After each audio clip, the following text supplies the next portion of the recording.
beautiful metaverse, and more specifically from beautiful Danville, Illinois, homeland of the Corellian tradition, and this is Midday with Reverend Don. Welcome.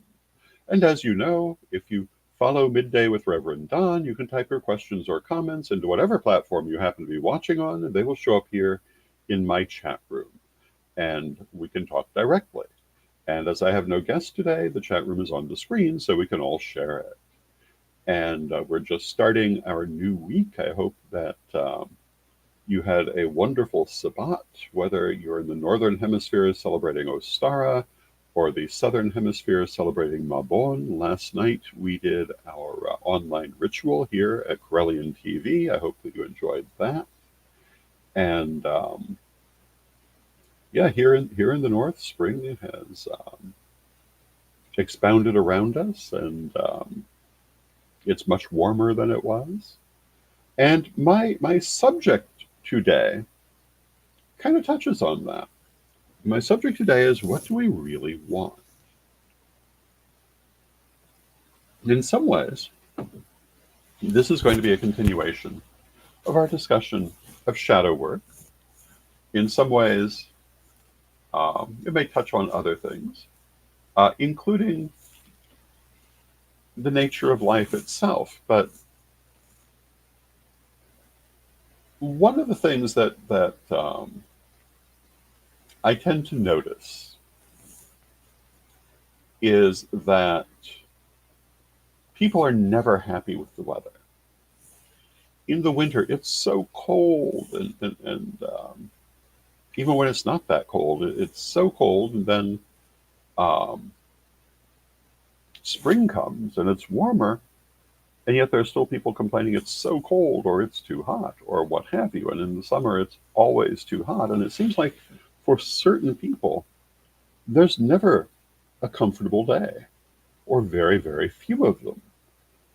And I will have to admit, and hello to Swack Fan in the chat room, it's good to see you. Being back in an Illinois winter after 10 years in Florida, there were days that I was saying, it's kind of cold today. But generally, I'm a believer in taking the weather as it is and enjoying it for what it's worth. And that's kind of my attitude toward a lot of things in life. I think that you can't expect to enjoy life if you don't let yourself enjoy the ride. Now, of course, there are always going to be some things we don't enjoy.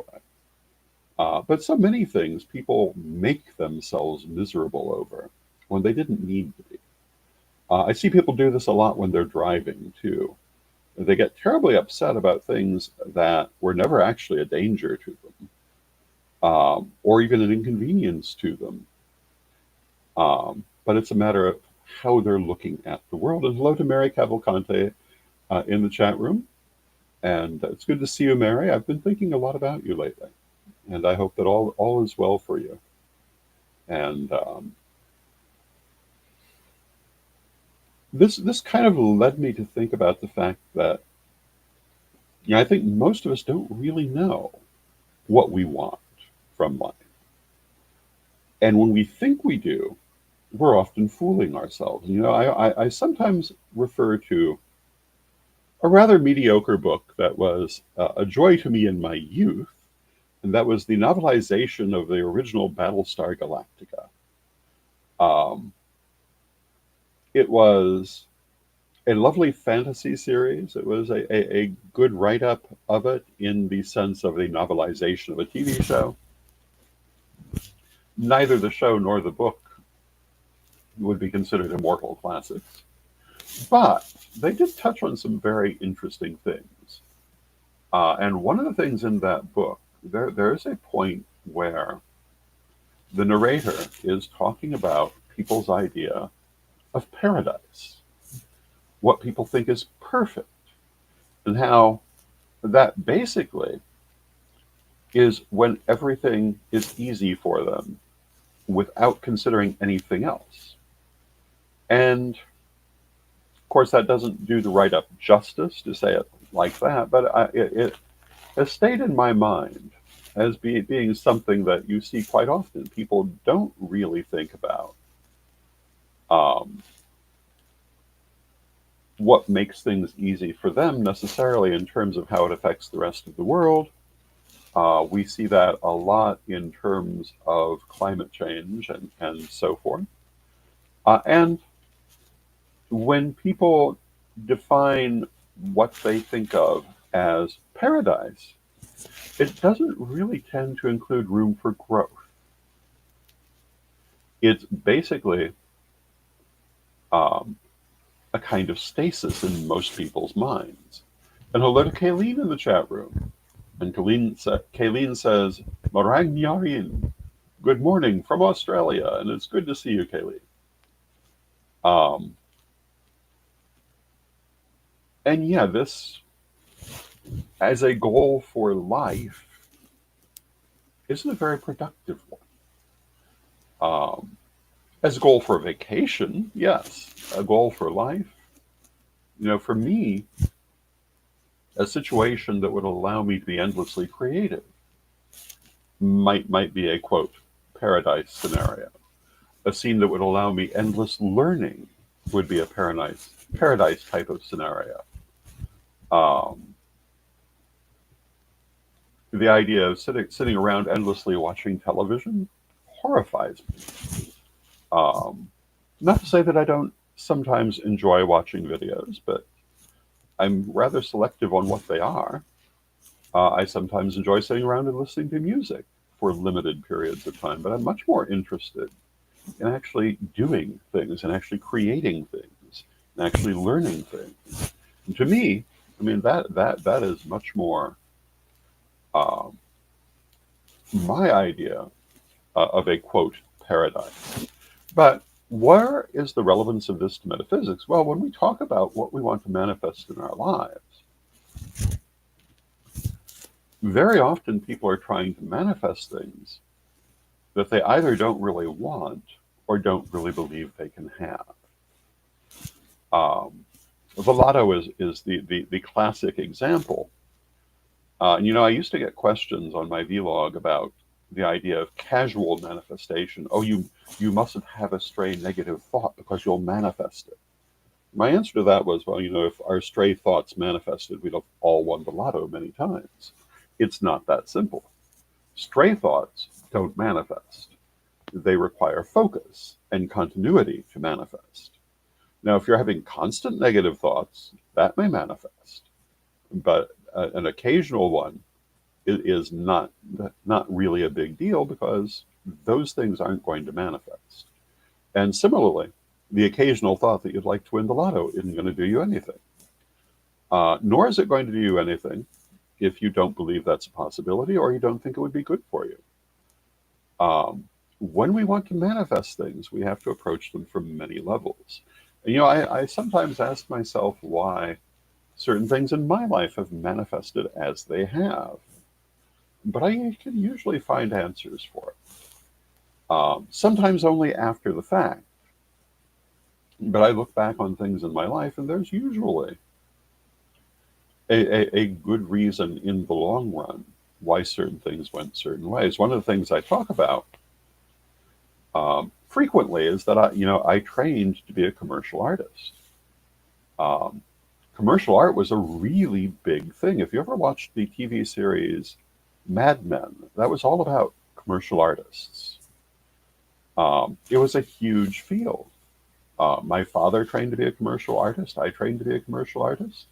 And no sooner did I finish my training than the profession of commercial art ceased to exist. It was replaced by graphic arts, which is a totally different thing. And, I could look back on this with great frustration.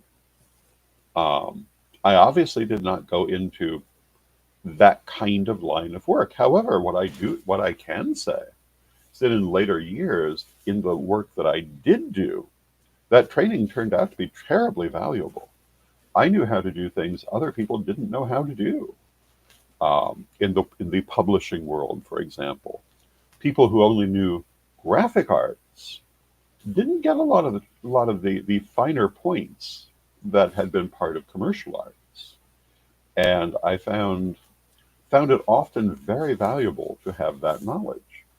So even though it didn't go where I thought it was going, it turned out to go to a good place. Um, but if you had asked me what I wanted to get from it, I'd have given you a very different answer from what I actually got.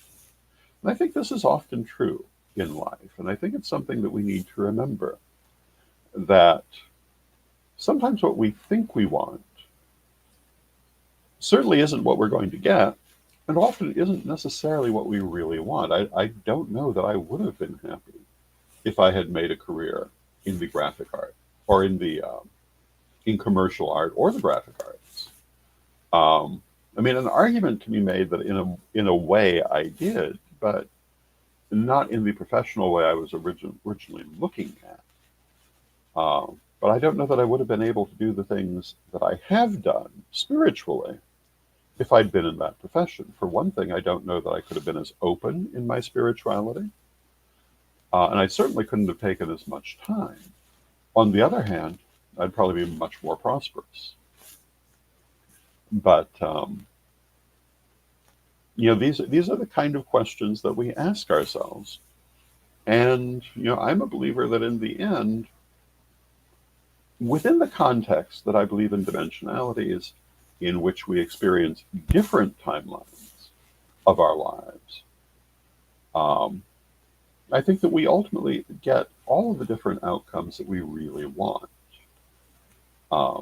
We just have the conscious awareness of only where we're at this moment. Getting back to manifestation, a lot of people, and this is natural when you're starting in metaphysics, but they have a very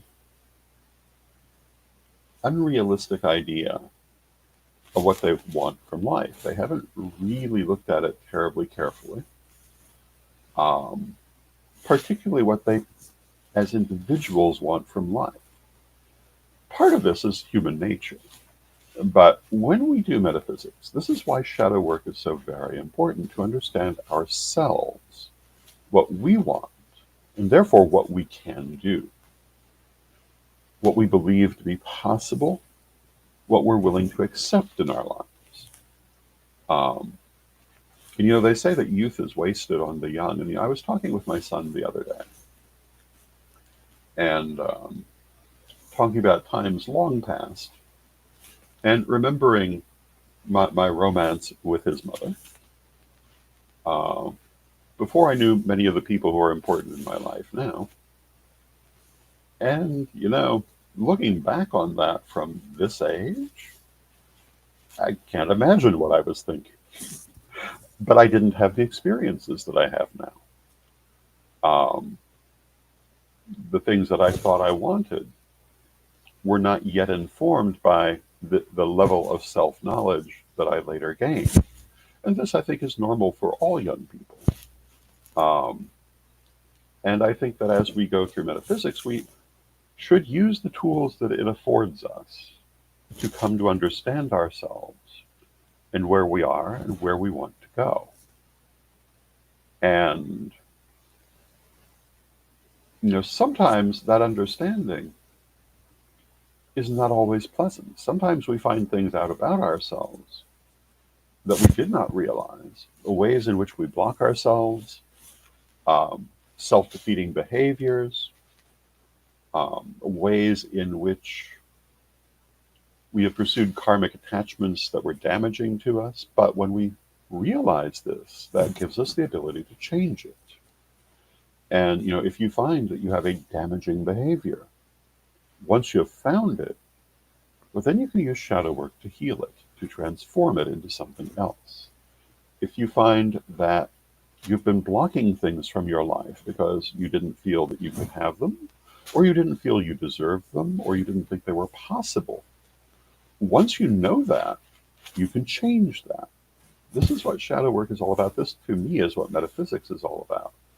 It's not having the magic lamp that you rub to get wishes. It's actually more about self-knowledge, followed by pursuing your wishes.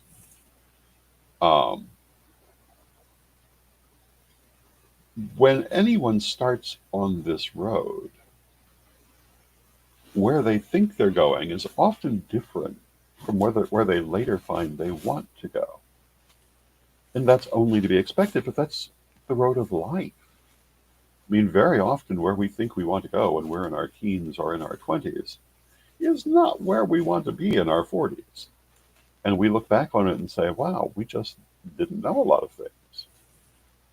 One of the best things that ever happened to me, a lot of my friends felt their first sense of mortality when they hit the age of 18. Others when they hit 21. For me, it's when I turned 25. And I happened to have a good friend at that time, Paul Barrel of the Rowan Tree Church, who was 44 at that time. And I happened to tell him, I'm having my first sense of mortality. And we talked about it. And his message to me was he was so happy that he was no longer in his 20s. He wouldn't go back to his 20s for anything because he had found life just got easier as you go. When you're in your 20s, everything is brand new. You've not experienced lots of things, and therefore you make them harder than they need to be. Uh, Things are more upsetting than they need to be because you don't yet know how to handle them. By the time you're in your 40s, so many of those things that were once very upsetting are simple things to handle. I have to agree with this. And hello to Ed the Pagan in the chat room as Gaia Thrift, who says, true? And yes, it is. I look at situations I face today that would have been totally overwhelming when I was in my 20s. And today, I sit back and say, okay, this is what I need to do. I know how to make this work out. I'm not going to panic about it. Even if it doesn't work out, it's not going to be that bad. I will find my way through it. And hello to Brian in the chat room. It's good to see you, Brian. Everything is workable. And if it's not, there are other choices. And I've come to this point of view partly through my practice of metaphysics, which tells me that everything can be done one way or another, and that self-knowledge can be had, but also through life, which has taught me that, things are far more manageable than youth perceives them. And if you're a young person listening to this, which is probably unlikely, but if you are, my advice to you is do not believe the people who tell you that you're in the best part of your life. You are not. Your life will get better as you get older because you will understand it better and you'll be able to work it better. One of the things I remember tragically from my youth, around the time I was in my late teens and early 20s, there was a wave of suicides of teenagers just hitting the age of 18. And this was showing up on all the talk shows. And in those days, I loved talk shows. The talk shows were Phil Donahue and just beginning to be Oprah Winfrey. And that was it. Well, and there were entertainment talk shows as well. But for intellectual talk shows, it was mostly Phil Donahue. But this was a big issue at that time. And again, I heard people say, I don't know why they chose to end their life when I was constantly telling them how bad their life was going to be in the future and they should enjoy these years because everything was about to get terrible. Well, what on earth don't you understand? You set them up. The truth is, things should get better as you go. And yes, of course, there'll be setbacks and there'll be problems. That's part of life. But overall, your knowledge and your ability to handle things is only going to get better. And to some extent, your ability to enjoy them will get better. And that at least has been my experience. And yeah, if I had a magic way, which, as a teacher of magic, you would think I might have, but if I had a magic way to put my current knowledge in my 20-year-old body, that would be wonderful. But that's not how it works. Even if I could transfer my point of consciousness to that time, which might be a possibility, I wouldn't be able to take the conscious knowledge with it. and that would kind of defeat the purpose. But even old as I am, I enjoy my life far more now than I ever did in my 20s. And I hope that you're having that same experience as you grow older. And if not, that you will use the teachings of metaphysics to unlock that for yourself.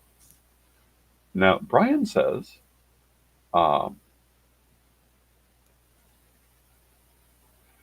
this has to do with the powers of the all magical list. Laugh out loud. Yes, yes, in a way it does. Now, at my age, I make lists just so I can remember things. But I've been doing that for many years anyway. But um, organizing our lives, organizing our priorities, looking at what really matters to us. It's one of the things we get with aging. That when you're young, I mean, people talk about that feeling of immortality as if you have all the time in the world. Um, but when you realize that your time is becoming more limited, your idea of what's important changes. Your idea of what matters becomes more informed, and your willingness to put your efforts in certain directions decreases because you want to put it where it's going to matter. And I think that is a very important point of life. And when you think of an archetypal sorcerer or an archetypal witch, you're not thinking generally of a young person. You're thinking of an older person. Um, and I think there's a reason for that. Not that there aren't young people doing it, always have been, always will be. But as you grow older, you increase in your abilities and you increase in your understanding. And in terms of what we want from life, that knowledge increases for you too. It's not true for everyone. I know people my age or older who have never gotten to this point and never will. Being old and being mature are not the same things. I know people my age or older who are reprehensible. They're childish and immature and never truly developed. But that's not most people. And for them, that's where they need to be. That's fine. Um, but ideally, we learn what's important. And that helps us to have what's important. And it helps us, as we approach our metaphysical journey, to focus on what's important. And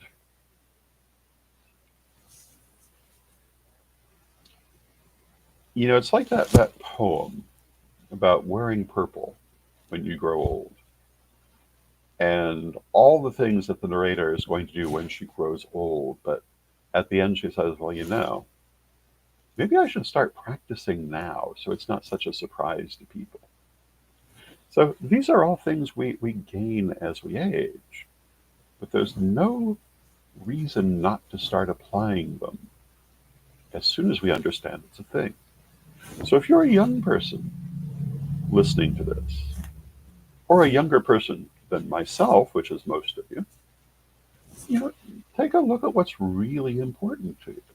Think about the things you really want in your life, what's really worth the effort, and what you really want in your personal paradise. Um, and, nothing is ever going to be perfect in this world. That's not what this world is about. And if it were, the truth is you'd be bored. But you can move it a lot closer to what you want if you know what you want. And all of our talk of manifesting, of magic, of metaphysics, these things really work. But they work best if you know what you want. and what it is you're trying to manifest is what you really want. And taking the time to decide that is one of the most important things you can do. And now, with that, I see we're at 25 past the hour, so I want to take a moment for a message from our sponsors. Why? Because we love our sponsors.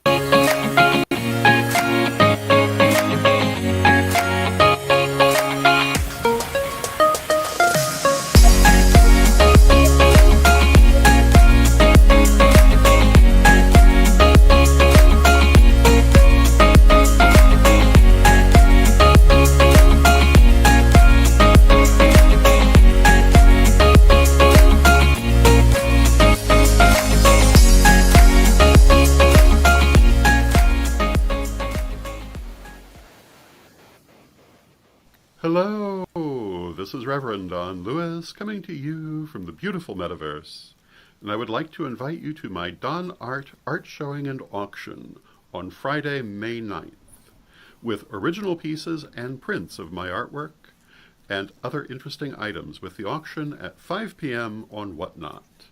And please stay tuned for more announcements and examples of art that will be coming. Thank you.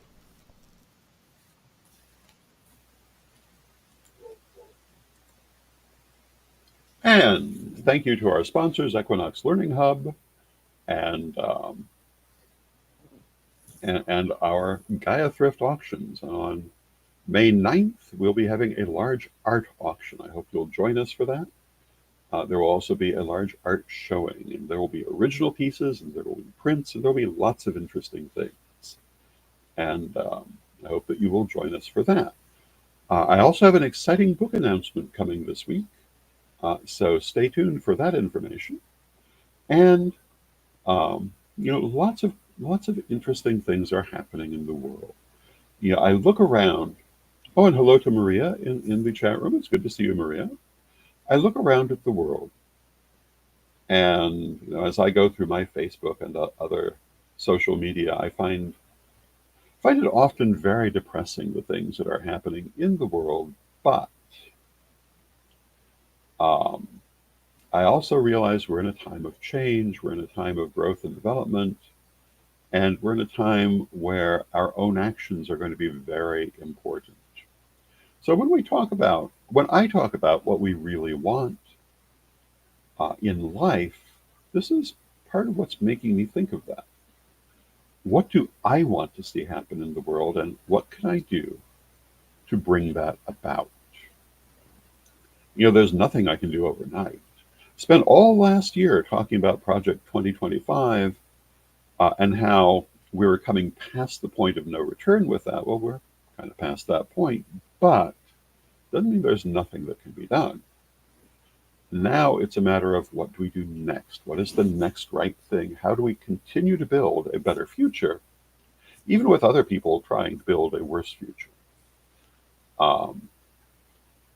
But the one thing about the future that's always true is change, development, progression. And just because things look a certain way today doesn't mean they'll look that way tomorrow. And it's like people say about the weather. If you don't like the weather, wait 5 minutes, it will change. The future can be that way too. But when we know what we want from the future, and when we are practicing magic, we're a lot more likely to get it. And that's my message to you today. And Kayleen says, very important point. Thank you, Kayleen.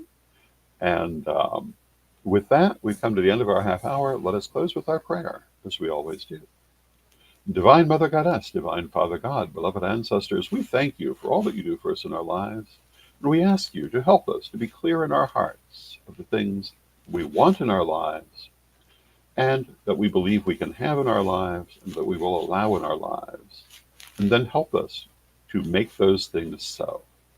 Beloved Mother Goddess, beloved Father God, beloved ancestors, we thank you with great love. Knowing you're always with us, we thank you for your presence from respect. And may you be blessed now and always. May you be blessed now and always, and I will see you again tomorrow. Oh, and Mary says, thank you so much. I really needed to hear this today. I'm very glad to hear that, Mary. I'm always glad to see you, and glad to see everyone. And I'll see you all again tomorrow.